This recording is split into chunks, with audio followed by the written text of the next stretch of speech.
وبركاته. بسم الله الرحمن الرحيم. الحمد لله رب العالمين، والصلاة والسلام على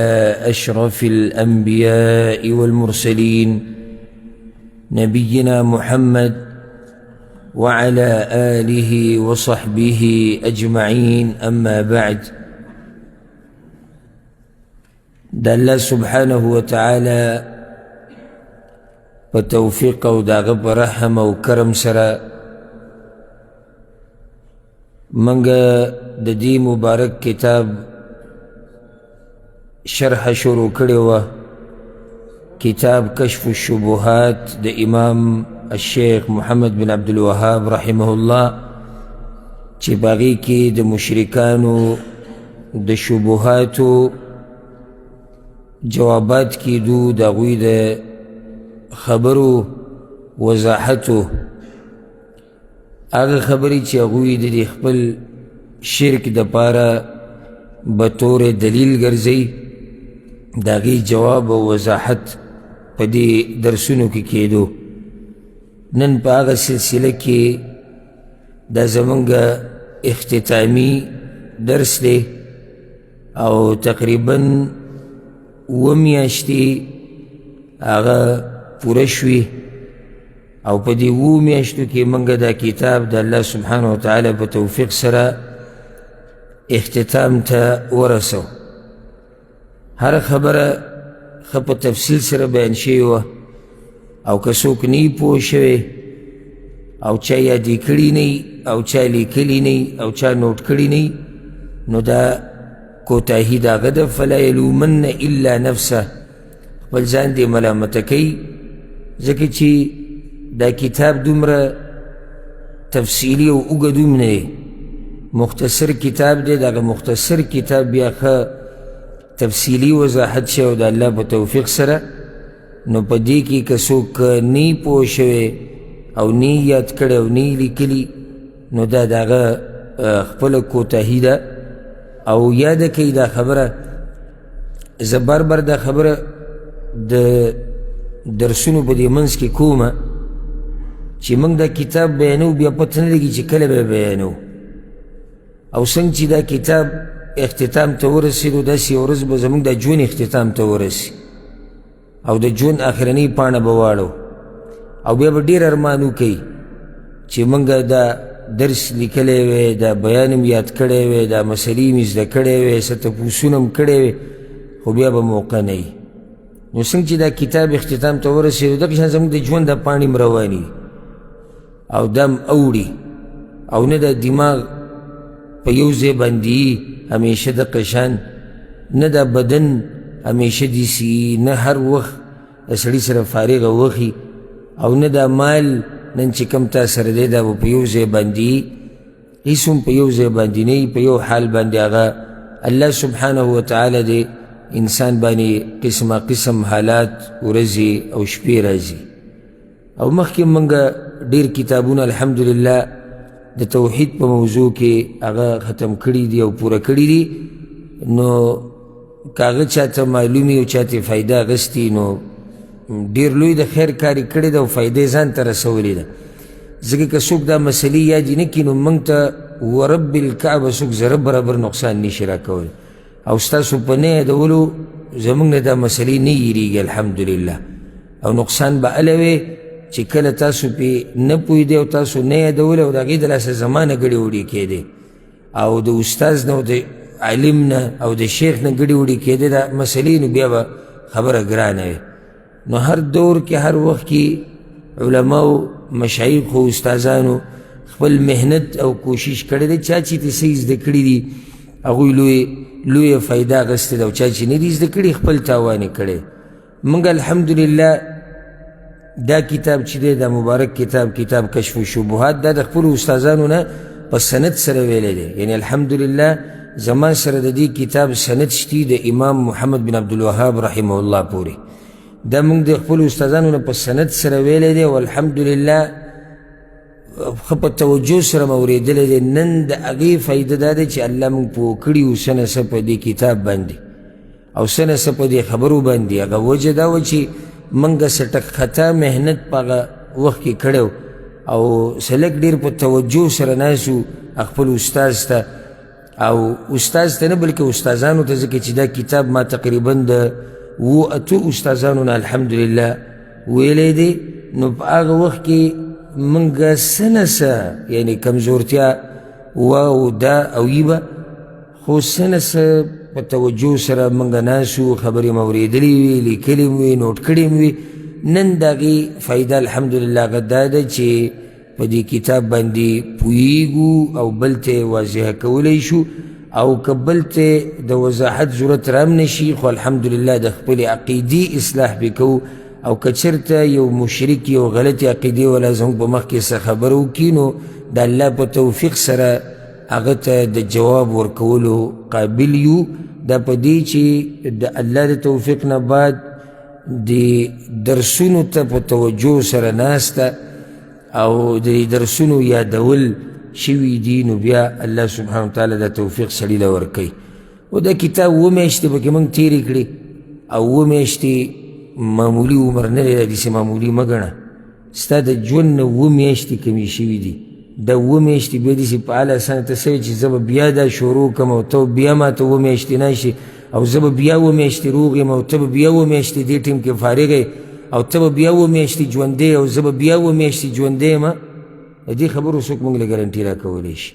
نو که چا یادې کړي دي ډېره ښه دي که چا نه دي یادې کړي نقصان او تاوان یې خپل دی موږ ته څه نقصان او تاوان الحمدلله نشي راکولی آخرنۍ خبره په آخرني درس کې شبهه د مشرکانو بیانېده چې هغوی دا وایي چې تاسو څنګه وایئ چې د غیر الله نه مرسته غوښته شرک دی او ابراهیم علیه السلام چې کله اور ته وغورځولی شو نو په دغه ټیم کې جبریل علیه السلام راغی او هغه ته یې پیشکش د مرستې کړی او هغه ته انکار وکړو نو څنګه تاسو د غیر الله نه مرستې غوښتو ته شرک وایي د دې خبرې جواب په خپل ځای کې شوی د هغې نه بعد شیخ رحمه الله وایي ولنختم الكلام إن شاء الله تعالى بذكر مسألة عظيمة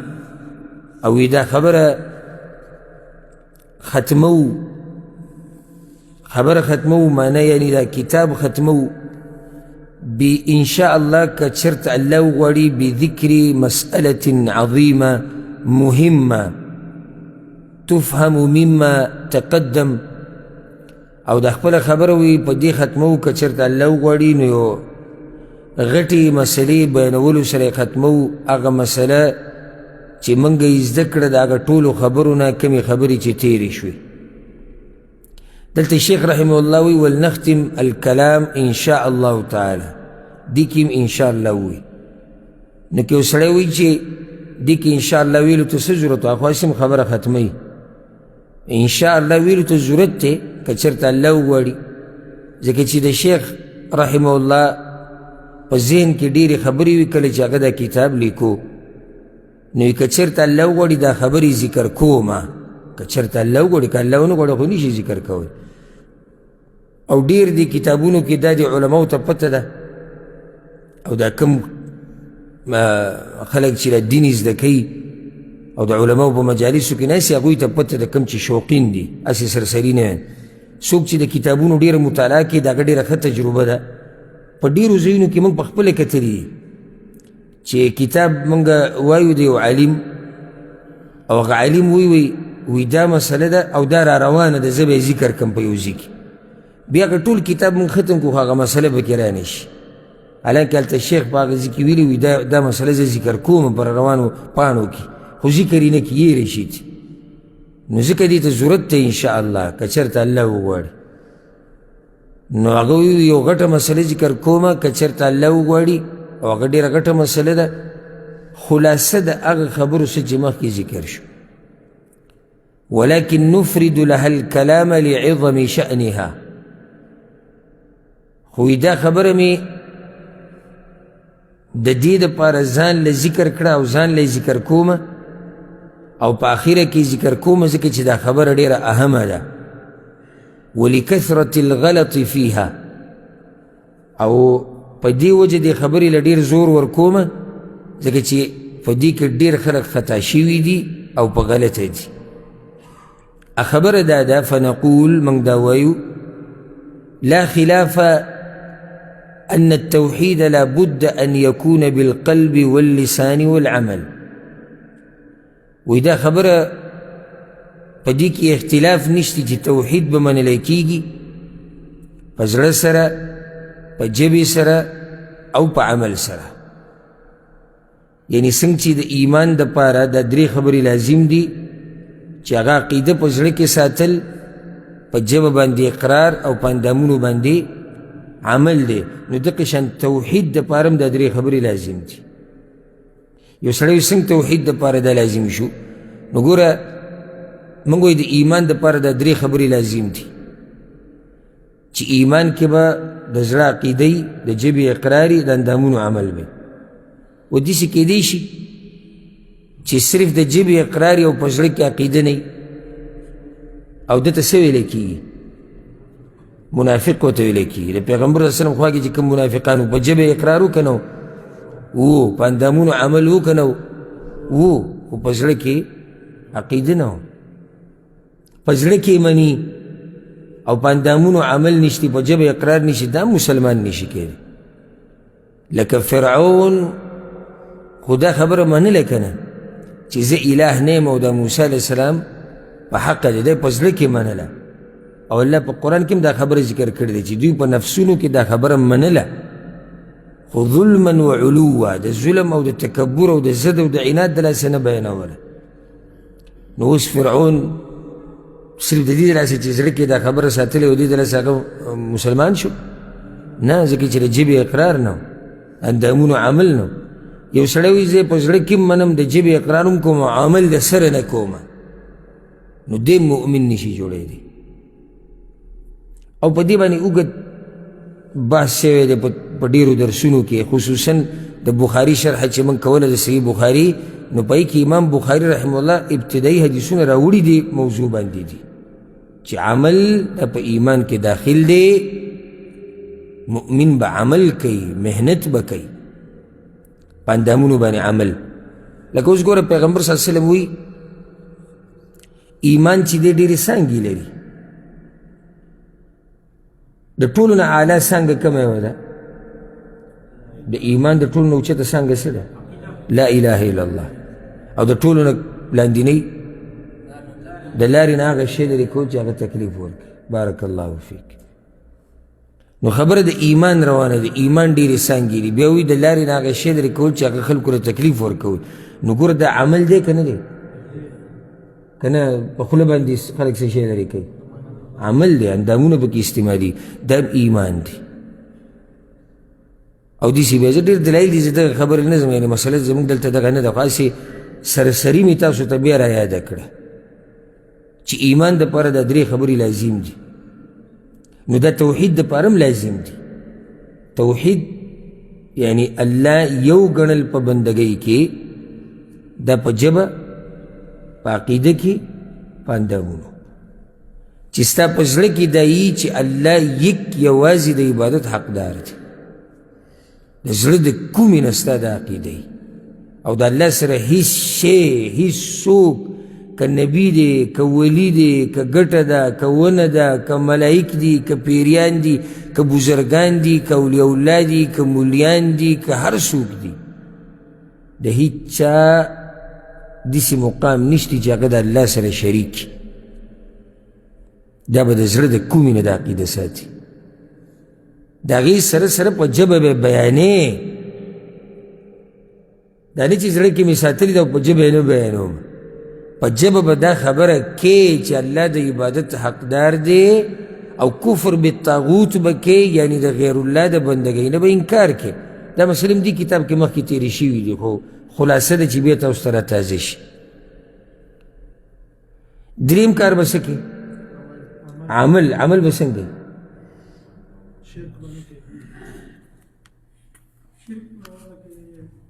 توحید باندې به عمل څنګه کوي؟ د الله یوازې بندګي بس. تاسو دومره اسانه مسئلې جواب نشي ورکولی مطلب دی تاسو توحید نه دی عملي کړی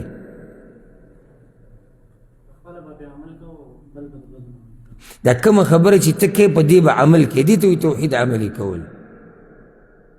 که نه دا ګرانه مسله ده کومه خبره چې ته په خوله باندې کوې دا عملي که سجده لګې یک یوازې الله ته به لګي رکوع دا به الله ته کېږي غوښتنه دا به د الله نه کېږي نظرانې منښتې دا به صرف د الله نه کې توکل دا صرف په الله باندې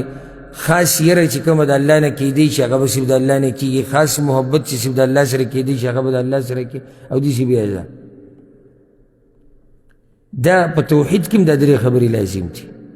یو سړی چې په دې څه دلیل دی چې توحید کې دا درې خبرې لازم دي موږ وایو چې ایمان کې دا درې خبرې لازم دي او د ایمان څو ارکان دي شپږ اولنی رکن څه دی نه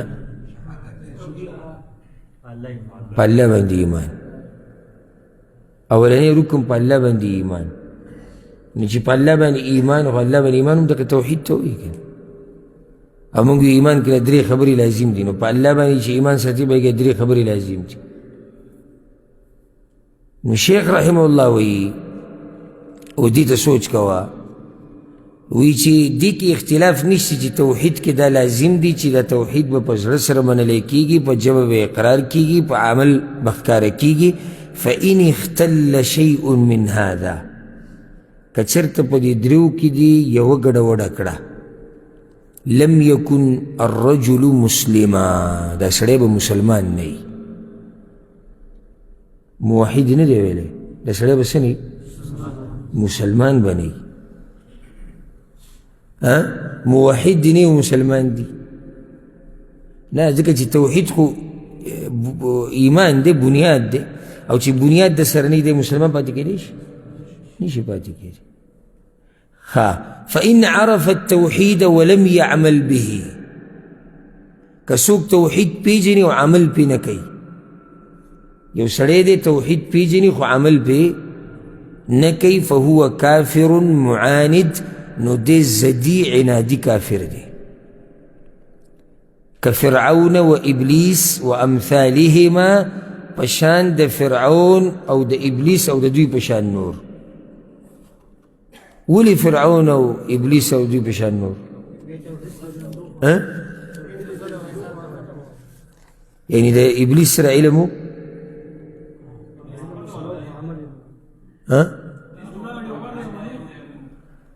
ابلیس ته پته وه فرعون ته پته و چې زه رب نه یم نو څوک چې توحید پیژني او عمل پې نه کوي نو دی کم یو کافر دی زدي او عنادي کافر دی ځکه چې کافر هم په یو څو قسمه یو هغه چې زدي او عنادي دی حق پیژني خو عمل پې نه کوي الله د ابلیس مبارک وي الا ابلیس ابا سجده ولګوله ټولو ملایکو صرف چا ونه لګوله ابلیس ونه لګوله ابا انکار یې وکړو واستکبره کفر یې وکړو لوی وکړه عفوا واستکبره لوی وکړه دې ته وایي کفر د لویۍ د لاسه تکبر د لاسه حالانکه هغه په حقیقت باندې پوه د فرعون په باره کې الله وایي وجحدوا بها واستيقنتها انفسهم دوی انکار وکړو د توحید د الله نه د موسی علیه السلام چې کوم دعوت و د هغې نه انکار وکړو خو د دوی نفسونو دا خبره دننه منله انکار یې ته په دې کوو ظلما و علوا د ظلم او تکبر د لاسه موسی علیه السلام ګوره فرعون ته څه وایي لقد علمت ما انزل هؤلاء الا رب السماوات والارض بصائر اے فرعونه ښه درته پته ده چې دا معجزې دا دلیل د الله د طرف نه راغلي دي ښه درته وایي پته ده خو ته یې نه منې اوس یو سړی وایي چې زه دغه منمه دا توحید منم پیژنوي خو عمل پې نشو کولی دا موحد دی نه دی په توحید چې عمل نه کوي او صرف پیژني دې سره خو دی نه مسلمانېږي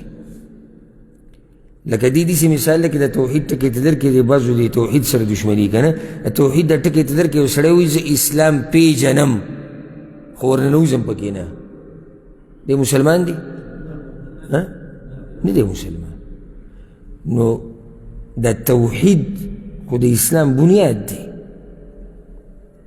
توحید خو د اسلام بنیاد دی په دې باندې خو ډېر دلایل هم په دې درسونو کې تیر شو څنګه هر قوم ته چې پیغمبر راغلی اولنی دعوت یې د توحید کړی نو چې اوس یو سړی وایي چې توحید پیژنمه خو عمل پې نه کومه شیخ رحمه الله وایي دا ضدي او عنادي کافر دی چې دې توحید پیژني او عمل پې نه کوي او کله کفر د اعراض د لاسې دا فایده یې د ساتي یعنی کله کفر د تکبر د لاسې لکه کفر د ابلیس او د فرعون او دغه شان د قریشو لکه اوس ګوره کله چې الله سبحانه وتعالی دا قرآن په پیغمبر صلی الله علیه وسلم نازل کو او قریشو دا قرآن واورېدو په خپله په هغو کې ډېرو دا ګوی ورکړې ده چې دا خبرې یعنې د انسان نشي کېدی دا شاعري نه ده دا د جادوګر خبرې نه دي دا د لیونو خبرې نه دي خو صرف تکبر راغستي خو اوس ګوره نور څه ورسره پاتې نه شو هسې دا یو مثال والا سورة الزخرف کې الله څه وایي لکه نور هېڅ ورسره پاتې نه شو وقالوا لولا نزل هذا القرآن على رجل من القريتين عظيم خانو دا قرآن د دې پیغمبر نه علاوه د دې 2 کیلو په غټانو کې په بل چا ولې نه نازلېدو یعنی مکه او طایف په مکه کې او په طایف کې ښه غټ غټ خلک اوسېږي ښه غټ غټو قومونو والا اوسېږي نو د دې پیغمبر نه علاوه په بل چا ولې دا قرآن نه نازلېدو دې ته اوس تکبر او ضد او عناد وایي لکه بعضو ته په دې مسلمانانو کې دا خو د کافرانو خبره خو په دې مسلمانانو کې بعضو ته چې مسله بیان کې حق ورته بیان کې نو دې دا وایي دا مسله پلاني مولوي صاحب ولې نه بیانوله چې ته بیانوي لکه ستا دې سره څه کار دی پلانې مولوي صاحب بیانوي او که نه بیانوي خو تا ته مسله دا در ورسېده دا ورسره دلیل دی الله دا وایي پیغمبر دا وایي بعض دا وایي او زه دې بعضو ته ډېر تعجب وکړم دا خبره وکړي وایي دې زموږ په مخ کې لوی شو او نن دې دا مسله بیانوي یعنی د نه منلو یو عذر دا دی چې دا سړی زموږ په مخ کې لوی شوی بعض وایي پرون وړوکی و نو ته ما ته داسې څوک وښایي چې د مور د خېټې نه بوډا راوتی خو ټول واړه شي لوی شي که هر انسان چې پیدا شي ماشومي بیا لوی شي نو ته به څه وایې چې څوک تا ته د قرآن او حدیث دلیل بیان کړي مړه دی هغه پرون وړوکی اخس کړي اوس دا خبره د کولو د پرون دی وړوکی اخس کړي ولې ته پرون وړوکی نه وي دا پیغمبرانو باندې وړوکوالی نه تیر شوی په دې صحابه کرامو نه تیر شوی د امت چې څومره امامان دي ولې دا واړه نه وو مخکې خو بیا وروسته لوی شوي دي که نه دې ته ضد او عناد وایي دې ته صرف او صرف ضد او عناد وایي ښه دی چې دا مسله بیانوي نو یوازې ده ته پته ولګېد هغه پلاني ته پته نه وه او هغه پلاني ته نه وه او هغه پلاني ته نه وه دا اوس څه خبرې شو دا پالتو خبرې دي د حق په مقابله کې چې حق د در ورسېدو که ماشومي بیانوي که بوډایي بیانوي که ښځې بیانوي او که ځواني بیانوي ستا کار دا دی چې ته به د حق ته غاړه ږدې د حق مقابله به نه کې ضد او عناد به نه کې چې دا زه په دې نه منم ځکه چې دې سړي سره ستا طبیعت نه لګي پرېږده سړی چې د منځ نه لرې کړه خو دې مسلې ته یې وګوره چې دا مسله څنګه ده دی چې دا کومه خبره کوي دا څنګه ده لکه اوس ډېر خلک به داسې چې زموږ دا بیانونه اوري نو د اول نه په زړه کې دی چې دا د وابیانو بیان وي ته لرې کړه دا ټکی د وابیانو ده رواچوه دا نوم دې دیوال له والله که موږ ځان ته چې ته وابیان ویلي یم چاله دعوت ورکړی تاسو وابیان شئ خو دا دې مولیانو د حق د بدنامولو دپاره یو نوم مشهور کړی وي دا وابیان دي ته چې زما بیان ته کښېنې ته دې ما ته بلکل لرې که دا څوک دی څوک نه ته دې ته وګوره چې دی بیانوي څه دی وایي څه دا زه څه وایم ما لر که چې دا وابي دی که د ابو حسان نوم دی دا د سوات دی دا د پاکستان دی که د افغانستان دی که د ارزي دی دا ټولې خبرې سیټ ته کا ته دې ته وګوره چې دا سړی چې دا بیانۍ لګیا دی دې بیاني اخر سره دې ته وګوره او دا د مشرکانو طریقه وه پخوا او د اوسه پورې د باطل پرستو دا طریقه ده چې دوی هغه حق ته نه ګوري چې کوم هغه داعي بیاني هغه دعوت کوونکی بیاني بلکې په هغه پورې بنختي دی ولې غریب دی لکه پیغمبر باره کې به وي دی ولې مالداره نه دی او د ده سره خزانې ولې نشتي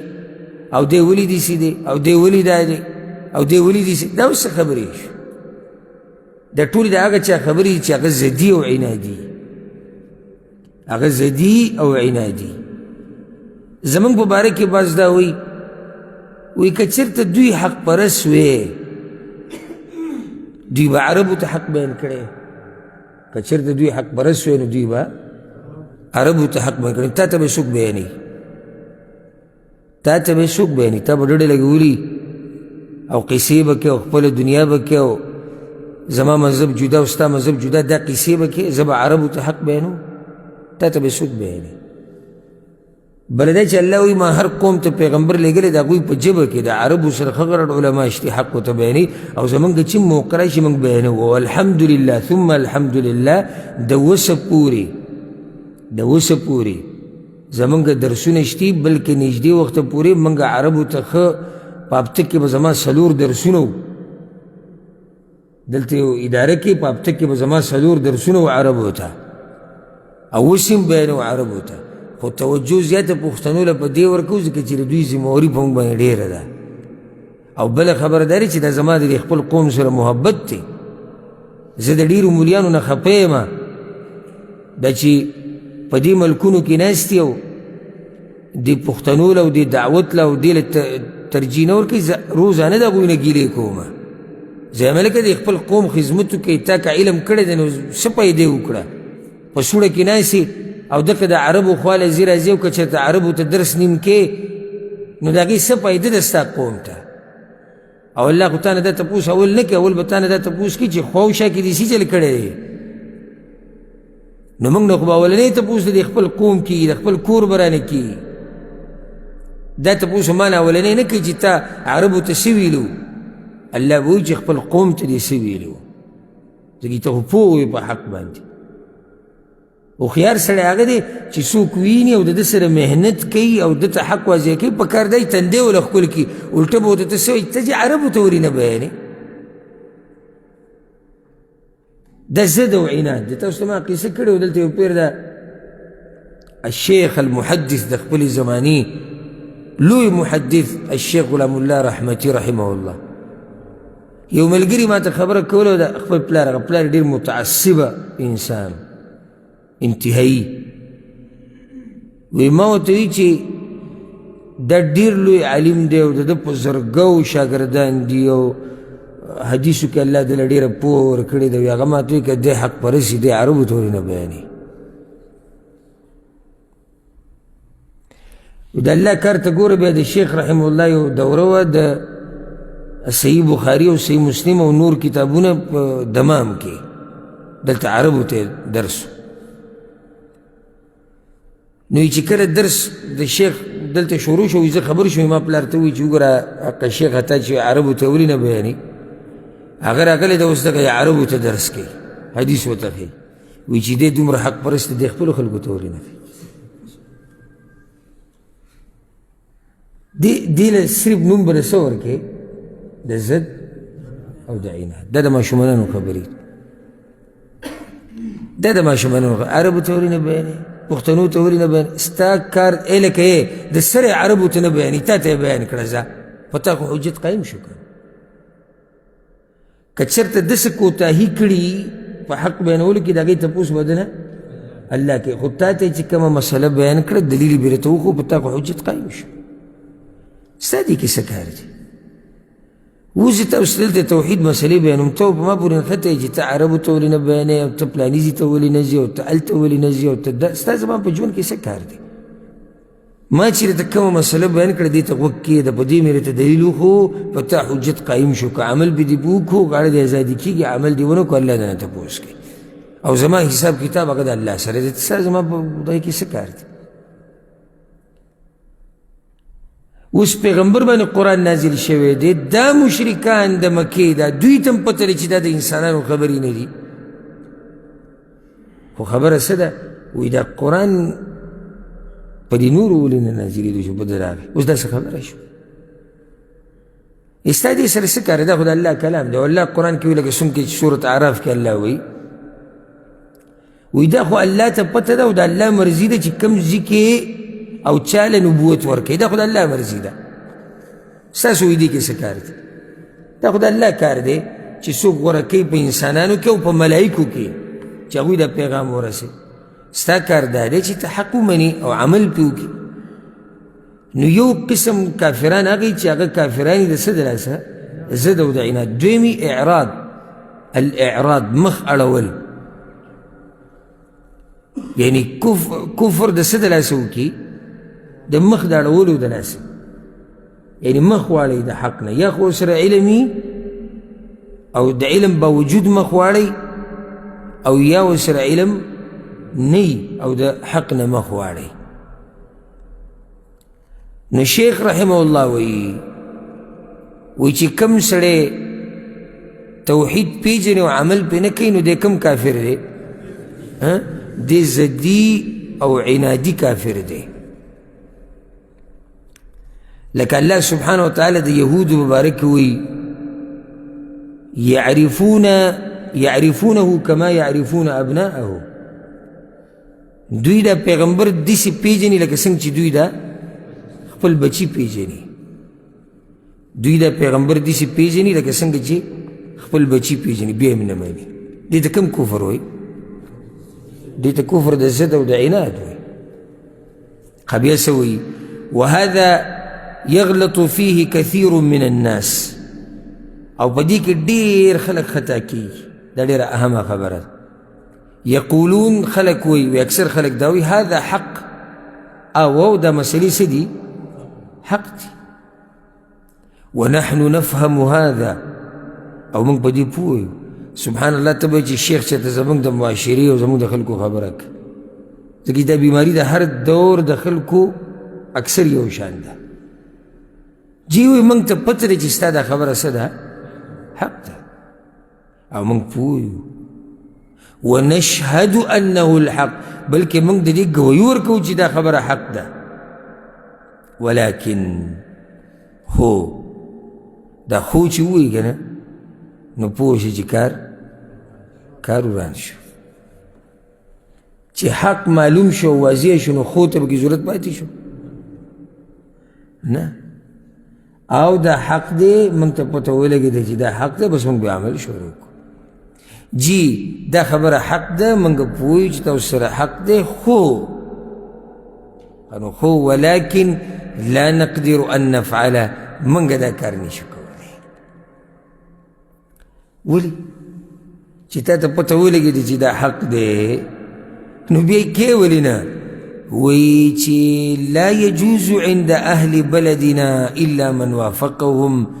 او دا زمونږ په علاقو کې نشي کېدی دا خبره حق ده خو زمونږ په علاقو کې دا نه کېږي ځکه چې دغه خلکو سره چې ژوند تېری نو د هغوی موافقت وکړي سبحان الله یعنی دا د شیخ رحم الله په وخت کې هم دا قصې چلی دي سره پاسه تقریبا 200 کاله مخکې هم دغه حل دی او اوس هم داسې به راته پکې میلاو موږ ته پته ده وی ستاسو مسلې دا بلکل صحیح خو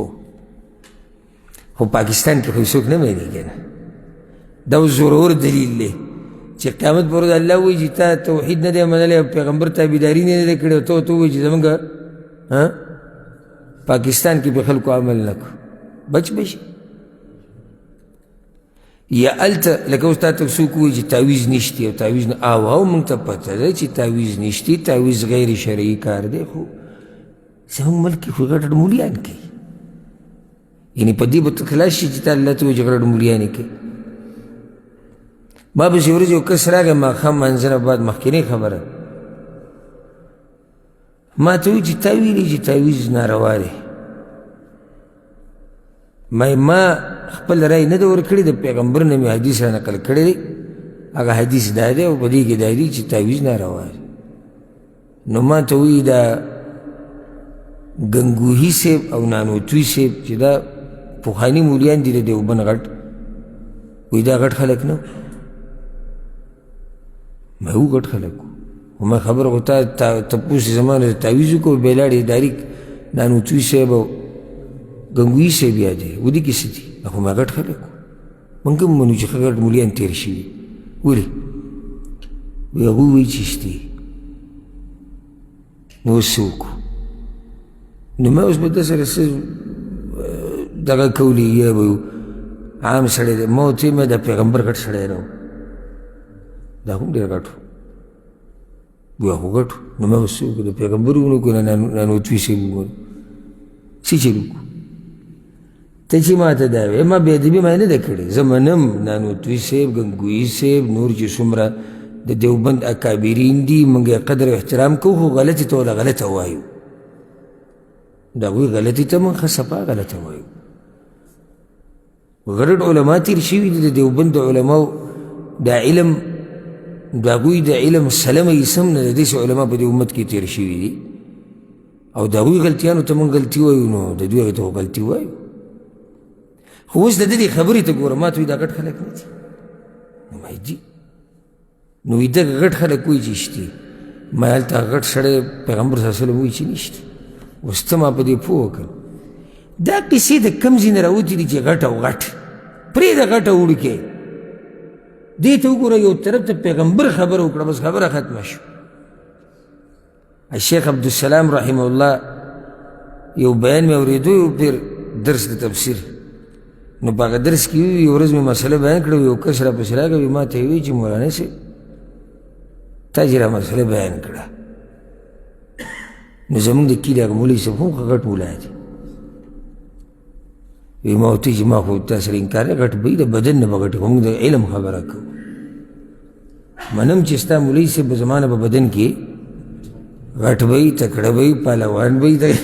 دې کې زموږ اختلاف نشته خو دلته خبره د علم او د حق ده ته په دې کې ماته مه وایي زموږ مولوي صاحب غټ دی او هغه وړوکی دی دا ناشنا خبرې زموږ په دې معاشره کې چلېږي ستاسو مولوي صاحب چې دی هغه زموږ د مولوي صاحب نه غټ عالم دی ته پرېږده دا خبره یو عالم به غټ عالم وي منم ده ولې دا غټ عالم خطا کېدی نه شي خطا کېدی شي که نو دا غټ عالم چې خطا شو نو مسلې ته به یې څه وایو غلطه به ورته نه وایو که نه د غټوالي د لاسه به غلي پاتې شو نه هغه مسلې ته به موږ څه وایو غلطه به وایو سره د دې عالم د احترام د عالم بې ادبي به نه کوو دا به وایو چې او منو موږ چې دا ښه غټ عالم دی ښه تکړه عالم دی خو انسان دی یا تېر شوي دي یا خطا شوی دی یا ورته دلیل نه دی رسېدلی یا په دې خبره پوه شوی نه دی نو جی موږ منو چې ستا دا خبره حق ده خو شیخ رحمه الله وایي هغوی وایي چې خو زموږ ملک کې څوک نه کوي په دې به خلاص شي زموږ ملک کې څوک نه کوي دا څه خبره شوه ته به د قیامت پر ورځ الله ته څه وایي چې زموږ ملک کې پسې عمل نه کوو لکه و چاته که دا وایي چې د پیغمبر په طریقه مونځ کوه او داسې کوه صحیح کوه هلته یې نه کوي څوک ته دا پرېږده هلته یې څوک کوي که نه کوي تا ته خبره در ورسېده حق در ورسېده ته پرې عمل کوه ته پرې شروع وکړه نو یو د دې خلکو غټه مسله دا ده چې حق پېژنو خو زموږ علاقه کې څوک نه کوي په دې ته نه خلاصېږي زموږ علاقه کې څوک نه کوي او ما او تا ګوره پیدا شوي دې دپاره یو چې الله راضي کړو د دې دپاره نه یو راغلي دنیا ته چې ملک او علاقې والا راضي کړو دا تاله نه راضي کېږي ښځه صحیح شو دا دیني مسلې ته درکړه دنیوي له به راشو په دنیوي رسمونو رواجونو کې د هرې علاقې خلک د خپل علاقې د خلکو سره موافقي که نه وي په مقه شان رسمونه او رواجونه یو جاکي ورسئ راضي دي ټول د یو بل نه یو بل پکې وجني ته څه وایي چې تا سره به راضي شي او موافق ته به دا حق پرېږدې الله به ناراضه کړي دا خلک به ناراضي شي حدیث کې راځي چې څوک الله ناراضه کړي الله ته هم ناراضه شي دا مخلوق به ته هم ناراضي او چې الله دې راضي کو مخلوق دې ناراضه کو الله به در ناراضي شي او دقه مخلوق به دنه یو ورځ راضي شي ته د الله دې راضي کولو کوشش کوه بله خبره دا خلک دا کوي وایي چې صحیح ده بلکل منو ستاسو دا خبرې ډېرې ښکلې خبرې دي خو پلار نکاح دا غټه خبره ده یعنی دې خبرې چې څومره جاخه جوړه کړې ده که نه ښه دا جاخه اوسنۍ هم نه ده که نه یعنی داسې نه ده چې اوس دا مسله راووته چې پلار نکاح د پوخانه دا را روانه ده الله وایي وكذلك ما أرسلنا من قبلك في قرية من نذير الله وی دغه شان مونږ چې ای پیغمبر ستانه مخکې کله هم یو پیغمبر یو کلي ته لیږلی دی الا قال مترفوها د دغه کلي هغه مالداران هغه غټان هغه مشران هغه بېدینو به سوي دي پیغمبرانو ته انا وجدنا آباءنا على أمة وإنا على آثارهم مقتدون منګه پلار نیکه په یو لاره باندې موندلي دي موږ خو په حقه لار روان یو اوس هم زموږ دا خلک پکې ډېر وایي پلار نیکه لاره دا څنګه پرېږدو د نوح علیه السلام قوم څه وایي نوح علیه السلام ته ګوره نوح علیه السلام دعوت ورکو لکه دا بعض ملګري خفه شي وایي موږ ورته قرآن او حدیث بیان کوو هغه وایي چې پلار نیکه ته مه خفه کېږه په دې باندې پیغمبرانو ته یې ویلي دي نوح علیه السلام د الله وحی بیان کړه په قسمه قسم طریقو سره جواب څه دی ما سمعنا بهذا في آبائنا الأولين نوح وایي ستا دا خبرې خو موږ د پخوانو نه چېرته نه دي اورېدلي پلار نیکه خو چېرته دا خبرې نه دي کړي دا نن چې ته کمې کړي صالح علیه السلام واضح دعوت یې وکړو جواب أتنهانا أن نعبد ما يعبد آباؤنا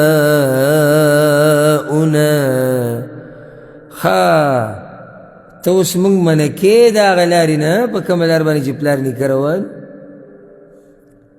ابراهیم علیه السلام د دعوت دپاره د توحید د دعوت دپاره او د هغې په لار کې اور ته وغورځولی شو قسمه قسم تکلیفونه او قوم چې کله ولیدو خپل پلار یې ولیدو چې په شرک کې اخته ورته ویل تاسو څه په ګډوډو کې پراته یعنی څه دلیل خو وښایئ که نه چې ستاسو دا کار روایي نو دلیل او جواب بل وجدنا آباءنا كذلك يفعلون موږ خو خپل پلار نیکه په دغه لار موندلي دي بس موږ په هم روان یو دا ښکلی دلیل دی دې نه خو نه څوک خوا کېدی شي او نه دې خوا کېدی شي فرعون موسی علیه السلام ولې څومره واضح دعوت ورکړو دی ورته څه وایي په اخره کې فما بال القرون الاولى نو دا کوم خلک چې پخواني دي دوی باره کې څه ولې دا ټول کافران شو دا خبره شعر ته کوي چې زموږ ملک کې کېږي نه کېږي زموږ کلي والی مني نه مني زموږ پلار نیکه په دې پوهېدو نه پوهېدو دا خبره ختمه شوې ده پلار نیکه تلک امت قد خلت دا یو امت دی یو قوم دی تیر شوی دی الله به د هغوی سره د هغوی د کار حساب کوي اوس ما تا ته خو حق راورسېدو که او ځکه یو ورځ زه د یو تعلیم یافته جاهل سره لګیا وم په دې تیر شوي روژه کې تعلیم یافته جاهل او هغه چې سلک ډېر داسې ډاکټرۍ باندې هم پوهېدو او څه دواینو په دوکان کې ناست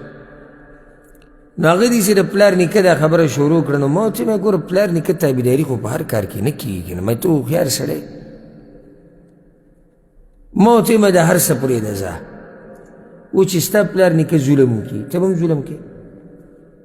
ما ستا پلار نیکه چې به کله صلح کولی څوک به مړ شو په هغې کې په سوره کې جنې ورکوله ته هم ورکې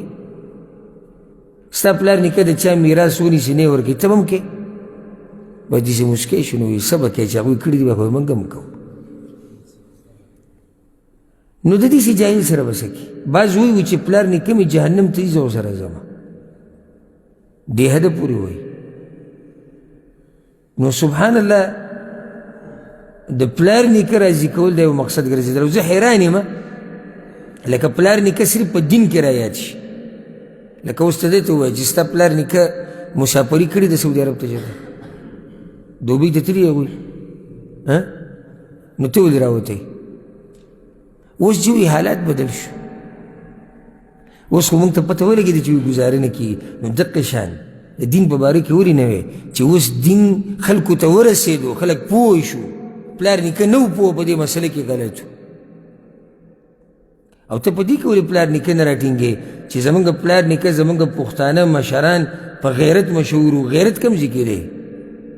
دا ډمتوب دا ټیک ټاک دا فیسبوکونه دا سندرې دا ستا پلار نیکه کړي صرف په دین کې پلار نیکه رایې دی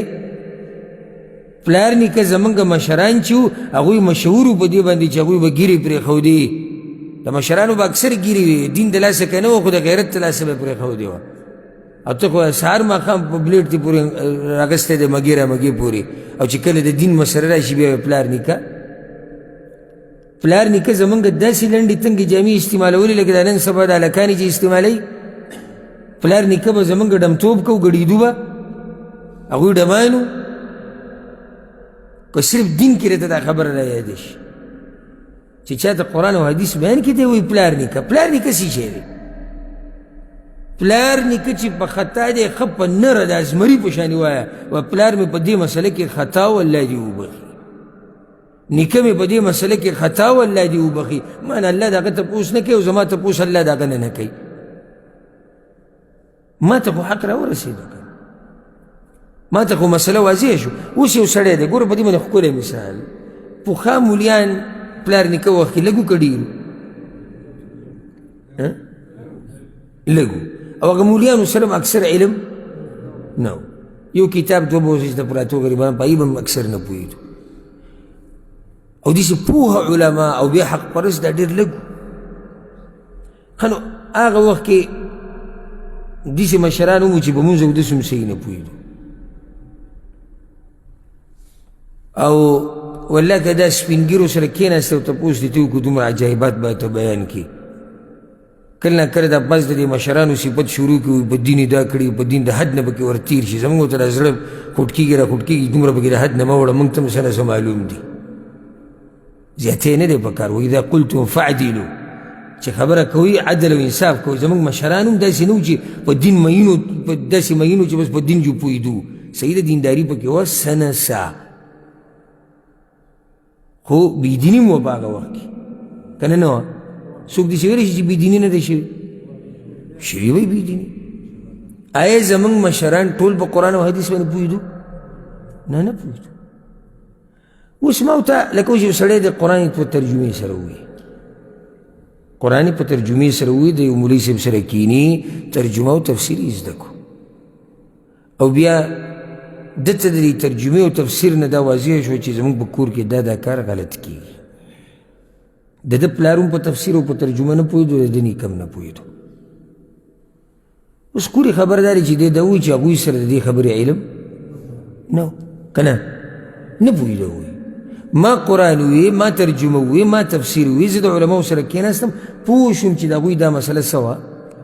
دا غلطه وه که نه ته به یعنې سبحان الله دا سړی به الله له څه جواب ورکوي چې الله ورته وایي چې ته خو پوه شوی وي چې هغوی به غلطه و او حق دې سره تا پې عمل نه دی کړی دوی به الله ته څه نو ځکه شیخ رحمه الله وایي وغیر ذلك من الاعذار او د دین علاوه نور عذرونه به هم دوی بیانوي ولم يعرف المسكين او دې غریب ته پته نشته دې مسکین ته ولې ورته مسکین وي توحید کې غریب دی که نه دا اصل مسکین دی او دې مسکین ته پته نشته ان غالب ائمة الكفر يعرفون الحق ان غالب ائمة الكفر يعرفون الحق اکثر د کفر امامان چې دی حق پیژني ولم يتركوه الا لشيء من الاعذار او هغوی چې دا حق پرېښودی دی خو هم د څه عذر د لاسه یې پرېښودی دی الله اشتروا بآيات الله ثمنا قليلا د الله په ایتونو باندې لږه دنیا اخیستې وه، یعنې د دنیا دپاره یې پرېښودی دی. نو کوم سړی چې دا وایي چې او ما ته پته دی چې دا حق دی خو زمونږ ملک والی نه کوي، زمونږ علاقې والی نه کوي، زمونږ پلار نیکۍ نه کوي، دی هم عذر بیانوي او حالانکه حق نه خبر دی. نو شیخ رحمه الله وایي اکثر د کفر مشران په حق باندې پوه خو هغوی به هم داسې عذرونه جوړول. وغیر ذلك من الآیات او داسې نور ډېر آیتونه دي. وی الله وی یعرفونه کما یعرفون ابناءهم، دوی دا حق داسې پېژني لکه څنګه چې دا خپل بچي پېژني. فإن عمل بالتوحید عملا ظاهرا وهو لا يفهمه. اوس دا دویم قسم سړی دی. اولنی قسم هغه دی چې توحید پېژني خو عمل پې نه کوي. اوس هغه دی چې په توحید باندې په ظاهره کې عمل کوي خو دی بې پوهه نه دی، یعنی ظاهره کې په توحید عمل کوي پوهه پې نه دی. ولا یعتقده بقلبه، او په زړه کې توحید نشته ځکه چې بې پوهه نه دی. فهو منافق، نو دی څه دی؟ دی منافق دی، ځکه چې دی ښکاره کوي هغه څه چې هغه دننه نشتي. وهو شر من الکافر الخالص، او دا منافق بدترین کافر دی د هغه یو کافر نه چې هغه خالص کافر دی، په ظاهره کې هم کافر دی، په باطن کې هم کافر دی. دا منافق د هغه نه بدتر دی. وی الله وی چې ان المنافقین فی الدرک الاسفل من النار، منافقان به په جهنم کې په لاندنۍ طبقه کې د ټولو نه لاندې، یعنې د کافرانو هم د دوی عذاب سخت. بیا شیخ رحمه الله وی وهذه مسألة طویله، دا وی ډېره اوږده خبره ده. تا ته به هله ښکاره شي چې کله وي ته د خلکو په دې خبرو کې غور وکړې او دې خلکو ته وګورې او سوچ وکړې. ترى من يعرف الحق، نو بعض خلک به ویني چې حق پېژني ويترك العمل به، خو عمل پې نه کوي. ولې؟ لخوف نقص دنیا، په خپله دنیا باندې یېرېږي، او جاهه، یا په خپل عزت باندې یېرېږي، او ملکه، یا په باچایي باندې یېرېږي. حق باندې ولې عمل نه کوي؟ خلک به مې د کلي نه وشړي. حق باندې ولې عمل نه کوي؟ پلار به مې د جیداد نه وباسي. حق باندې عمل ولې نه کوي؟ خلک به غم خادي نه کوي. حق باندې عمل ولې نه کوي؟ بیا رانه څوک سامان نه لي. حق باندې عمل ولې نه کوي؟ بیا راسره څوک پارټنري نه کوي. یعنې ټوله یره د څه ده؟ د دنیا ده. وترى من يعمل به ظاهرا لا باطنا، او بعض خلک به ویني چې په ظاهره کې په حق عمل کوي خو په باطن کې نه مني. فإذا سألته عما يعتقده بقلبه إذا هو لا يعرفه، که تپوس یې وکړو چې په زړه کې دې څه دي، نو ده ته دا پته هم نشي چې په زړه کې مې څه دي، خو په ظاهره کې په خلکو پسې روان دي. بیا شیخ رحمه الله په آخره کې وایي ولكن عليك بفهم آیتین من کتاب الله تعالی، دو آیتونه د الله د کتاب دي چې په دې ځان پوه وکړه. او زه به ته دې مختصر وضاحت وکړم ځکه چې دا خبره واضحه ده. اولنی آیت دا ډېرې اهمې خبرې دي ځکه دا بلکل اخرنۍ خبره ده. اولنی آیت دا دی ما تقدم، یو آیت خو نږدې تیر شو، وهي قوله، او هغه آیت د الله دا وینا ده لا تعتذروا قد کفرتم بعد ایمانکم، عذر مه بیانوئ تاسو د ایمان نه بعد کافران شوئ. دا الله چاته ویلي دي؟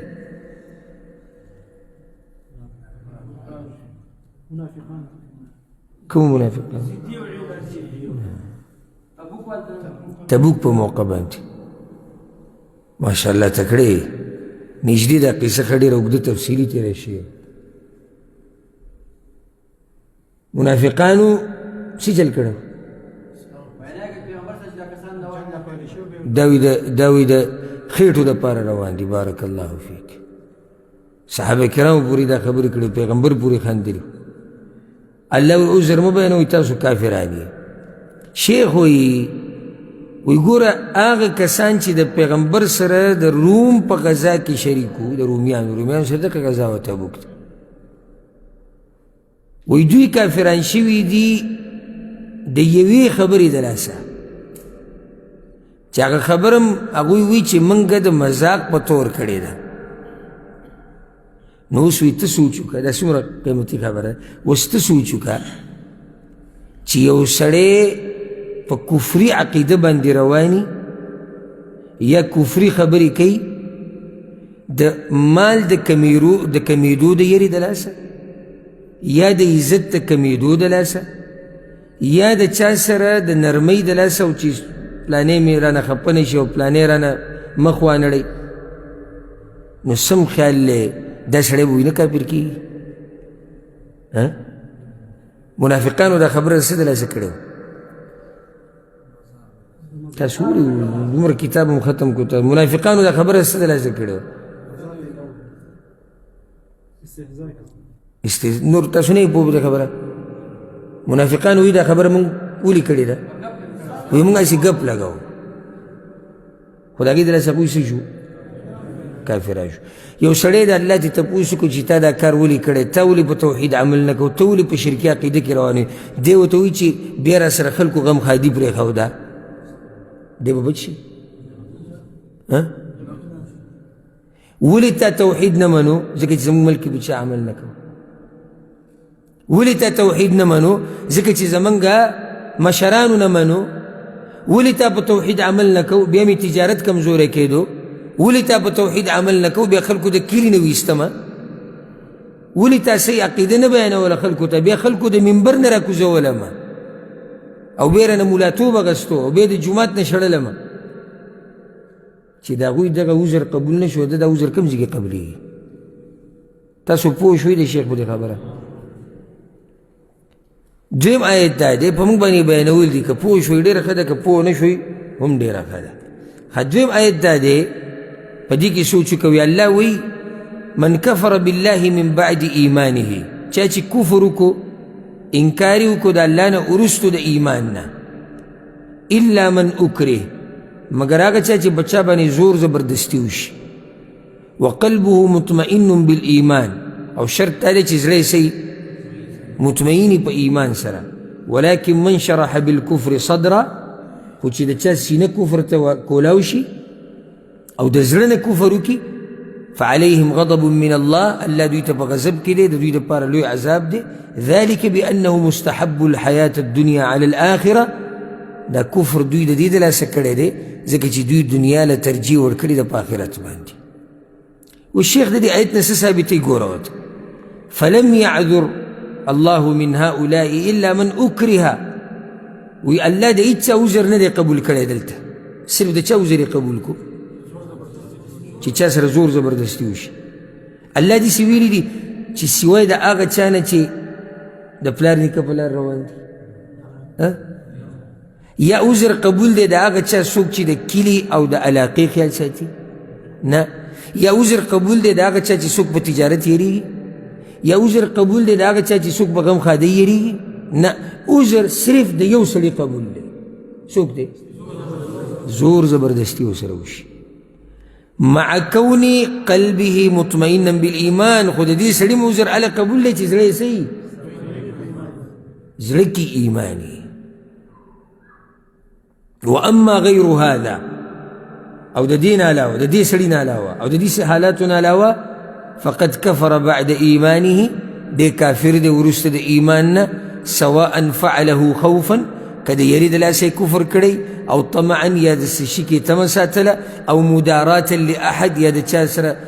د چا د خوشحالولو دپاره دا کار کړی او مشحة بوطنه او یا د خپل وطن دپاره دا کار کړی او اهله یا د خپل کورواله دپاره کړی او عشیرته یا د خپل قبیلې دپاره کړی او ماله یا د خپل مال دپاره کړی او فعله على وجه المزح او یا د مذاق او د وخت تېرولو دپاره کړی او لغیر ذلك من الاغراض او که د دین علاوه نور عذرونه دي هغه بیان کوي دغه ټول ناقابل قبول دي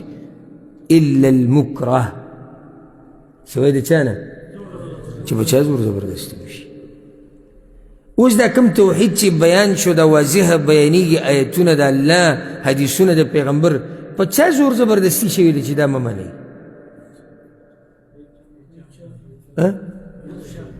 په چا ټوپک ایښودی شوی دی چې ته توحید باندې عمل مه کوه نه دی څه وزر دی اوس یو سړی دی یو علاقه کې خلکو ونیو وی وجنو دی ووایه ښه صفا چې او دې قبر ته سجده لګول روا دي او دې بابا ته سجده لګول روا دي او د دغه زور زبردستۍ د لاسه او د هغوی سره مقابلې طاقت نشته وویوي زړه نه ښه ټیټ موحد څه وایي دې سړي باره کې کافر شو مشرک شو عذر قبول دی لکه ته ولې د توحید نه عملي کې ولې پې عمل نه کې ولې نه بیانې کلیوالي نه بیانې و دا عذر تاسو ماته وښایئ کوم ځای کې الله قبول کړی یا پیغمبر نو شیخ رحمه الله دا ټول عذرونه سیټ ته که بیا څه وایي فالآية تدل على هذا من جهتين دا آیت دلالت کوي په دې خبر باندې د دوو طرفونو نه اولنی قوله الله وی الا من اکره مگر هغه څوک چې د هغه سره زور زبردستي وشي نو یا الله استثناء صرف د هغه چا دپاره بیان کړی دی چې په چا زور زبردستي وشي ومعلوم ان الانسان او دا خبره وی معلومه ده چې په انسان باندې زور زبردستي نشي کېدی الا على العمل او الكلام زور زبردستی په څه کې کېږي نه زور زبردستی په څه کې کېږي په عمل کې او په خبره کې اما عقیدة القلب فلا يكره عليها احد هر چې د زړه عقیده ده په دې کې څوک تا باندې زور زبردستی کولی شي د زړه دپاره خو عذر بلکل نشته دا اوس بله فایده یاده کړه یعنی سبحان الله الله د دې سړي عذر قبول کړی ده چې زور زبردستي عذر شوی ده خو عذر هم ګوره صرف په وینا کې او په کار کې قبول دی په زړه کې نه دی نو هغه یار خو نه د زړه نه عقیده د توحید مني نه په عمل کې راولي نه په وینا باندې کوي او عذر دا دی چې کلیوالي نه کوي سم خیال دی دا ګوره ډېرې جوړې خبرې د دې شیخ رحمه الله او په دې پوهېږي د هغه په شان پوه خلک ډېر ښه دا ډېرې جوړې خبرې دي معمولي خبرې نه دي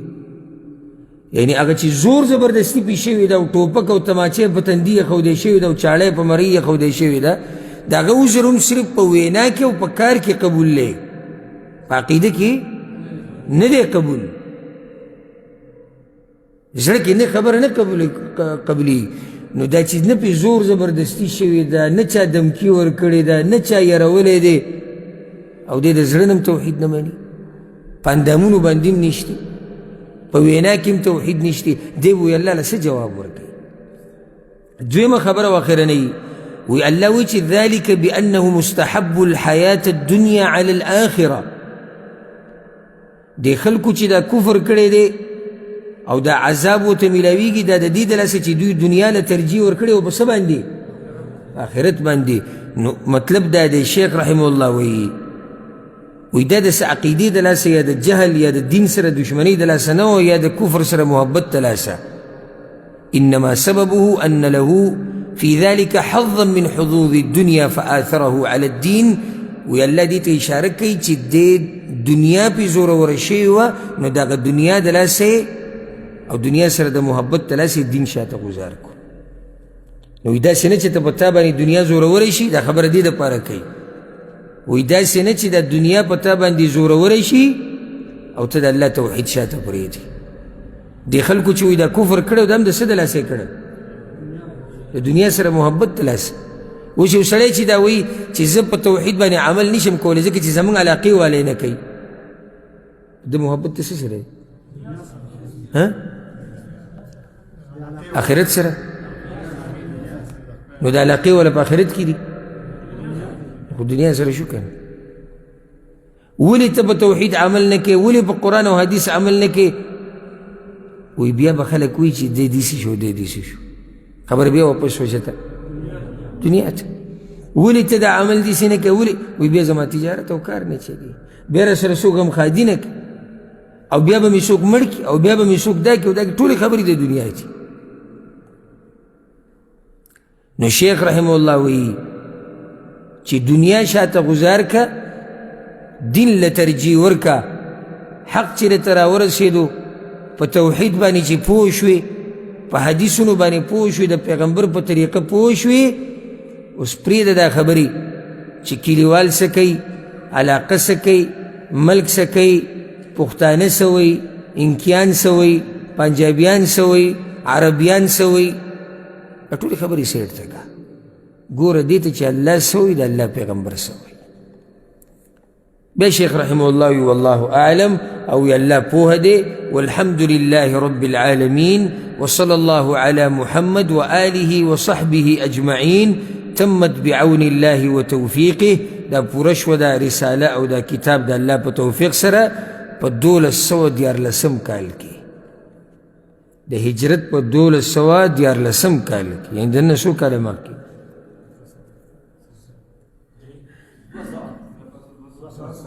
نه 210 بارک الله 210 که 210 210 دننه 210 کاله مخکې شیخ رحمه الله دا رساله لیکلې وه د توحید د وضاحت دپاره او دې ته وایي د توحید برکت چې هغه انسان په قبر کې پروت دی او د هغه علم د هغه مسلې د هغه خبرې هغه اوس هم الله ژوندی ساتلي دي وجه دا دی چې د هغه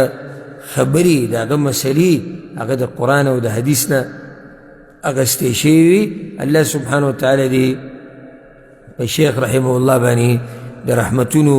باران راووري او الله سبحانه وتعالی دې د هغه د قبر نه د جنت باغچه جوړه کړي الله سبحانه وتعالی دې د دې کتاب دا ختمول زموږ نه قبول کړي او بیا دا ویم او بیا یې ویم که چا دا کتاب یاد کړی او لیکلی او زده کړی نو هغه ته مبارکي وایو او ډېر خوش قسمته انسان دی چې دومره غټې مسلې زده کړي او هغه یې لیکلي دي او هغه یې نوټ کړي دي او چې چا نه دي دا د هغه بدبختي ده او دا د هغه کمزورتیا ده او بل چا له نقصان نشي ورکولی ولله الحمد الله سبحانه وتعالی دې زموږ نه راضي شي د دې کتاب په ختمولو او الله سبحانه وتعالی دې موږ باندې خپل خصوصي رحم وکړي او الله سبحانه وتعالی ته خپل د عمل واسطه کوو چې الله ستا د رضا دپاره دا کتاب موږ ووایو او ختم کړو نو یا الله ته زموږ نه راضي شه الله سبحانه وتعالی دې د دې د برکته زموږ په مور پلار باندې خپل خاص رحم وکړي او الله سبحانه وتعالی دې موږ له مرګ په هغه وخت کې راولي چې کله الله زموږ نه راضي او الله دې موږ له مرګ په هغه وخت کې راولي چې کله موږ په توحید او په سنتو باندې مضبوط یو انشاءالله را روانه هفته کې به د دې په ځای باندې بل د عقیدې کتاب شروع کوو هذا والله اعلم وصلى الله وسلم على نبينا محمد وعلى آله وصحبه اجمعين